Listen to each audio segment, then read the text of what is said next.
Joining us now from his home in Mendham, New Jersey, is Governor Christie. Governor, before we get back to politics, quickly on Hurricane Hermine, you've declared a state of emergency. What's the situation as you see it now?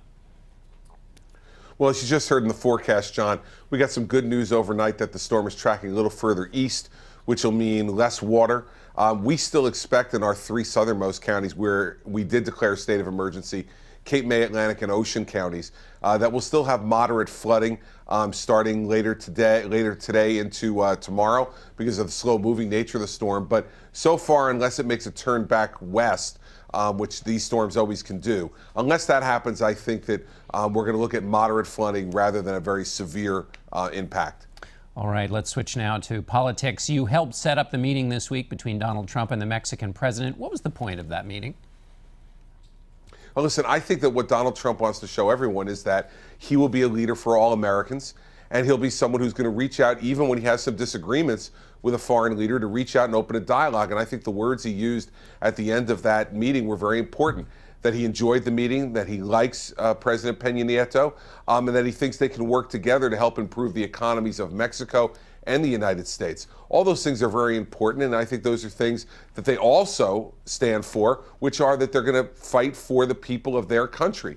I don't think anyone would expect anything less from a President Trump or a President Peña Nieto, but I think the meeting was to make sure everybody understands that this is going to be a president who will work with our allies to make sure that lives of citizens in both countries improve over the next 4 years.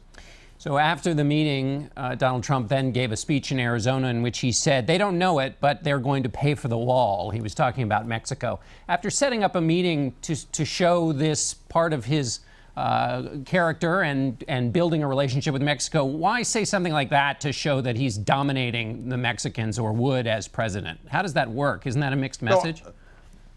No, John, I think he was just being candid. I mean, that's one of the areas that obviously they disagree upon and are going to have to be the topic of further discussion going forward. But I think what Donald was doing was being very candid with the American people about this is one of the areas where they disagree. This is the kind of transparency you get from Donald Trump, as opposed to what you get from Hillary Clinton, who hasn't had, a press conference in nearly 10 months, hides, doesn't answer questions except for high-dollar donors. I mean, the fact is that Donald Trump's going to tell you exactly what he thinks. Sometimes you'll agree with it, sometimes you won't. But you'll never have to wonder. Hillary Clinton, she's the mystery woman of 2016.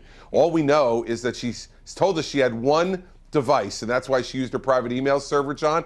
And now we find out this week from the FBI 13 different mobile devices and 5 different iPads, most of which are now gone. The wall that Donald Trump was talking about, do you think that's really going to happen, that Mexico is going to pay for it? Listen, I think that Donald Trump has negotiated some extraordinary deals over the course of time in his career, and this will be another challenging deal for him to negotiate, but I absolutely believe that's the way he sees it, and it'll be part of an overall negotiation with Mexico to improve the economies in both countries and to make sure that the lives of the people in both countries are protected from drug running and gun running and illegal immigration, which is hurting both countries, John. So listen, people have lost a lot of money so far in the last 16 months betting against Donald Trump. So, because the wall is such an important part of his candidacy, you said during the primaries, this makes no sense, referring to the wall. I've met President Peña Nieto a number of times. I don't think if we present him with a bill, he's going to pay for it. So were you wrong then? Yeah, I disagreed with Donald Trump at the time. Big shock. I was running against him, John. And so let's pull out all the quotes where people who are now supporting Hillary Clinton disagreed with her during the primary as well, so that we can be fair about this. Of course I disagreed with him because I was running against him. But the fact is, but do you think it's possible now? But John, a lot of people, myself included, have lost betting against Donald Trump. And I think he's going to be a very good negotiator for the American people, not only on this issue, but on trade deals that'll help improve our economy and to make the world safer and more secure.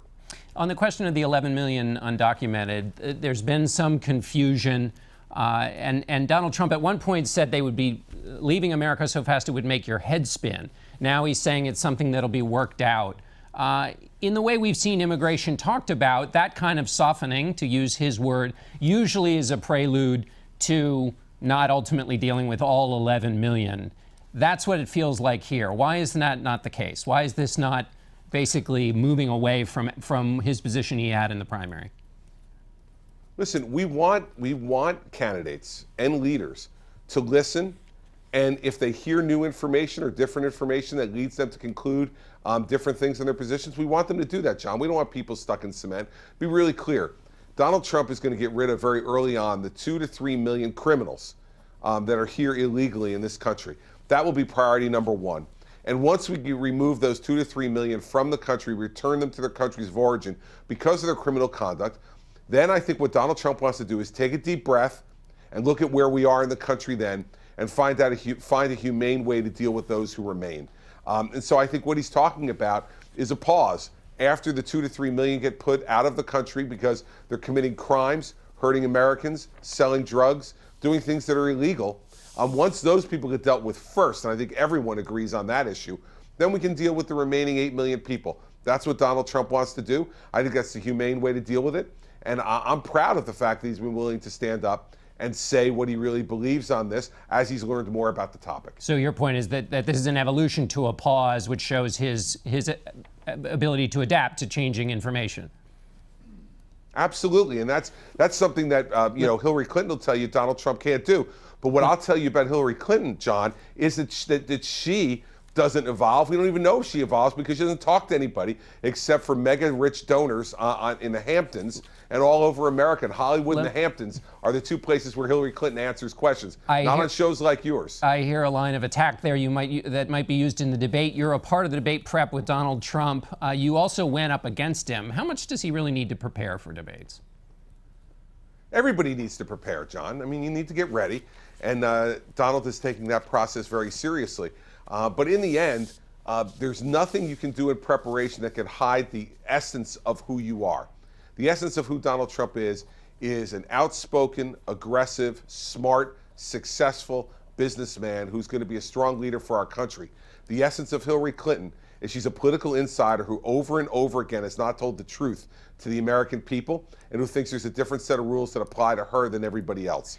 And so you're not going to be able to hide that no matter how many coaches she hires, John, to help her in debate prep. It's not going to change the essence of who she's been and who she is. And that's what you're going to see in the debates on September 26th. I want to ask you about a report in the Washington Post this week about Donald Trump's foundation paying a fine to the IRS for a $25,000 donation it had given to a political committee supporting Florida Attorney General Pam Bondi in 2013.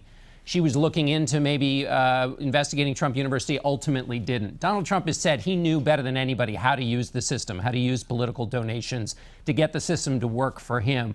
Is that an instance of that in that situation? Gave the money, then the investigation didn't happen?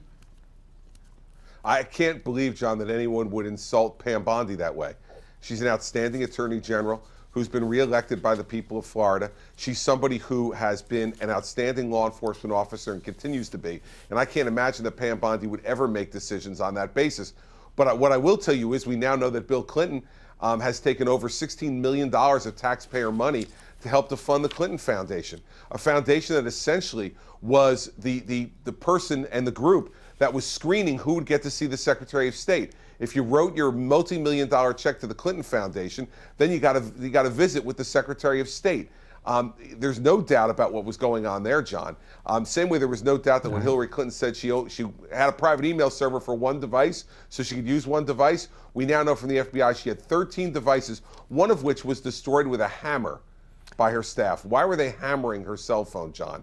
I mean, let's talk about the real issues of trust in this race. And the real issues of trust in this race, and I can tell you this as a former prosecutor, I'm stunned given what I saw in the FBI files that were released Friday, that Hillary Clinton was not prosecuted. All right, Governor Christie, we've run out of time. Thanks so much for being with us.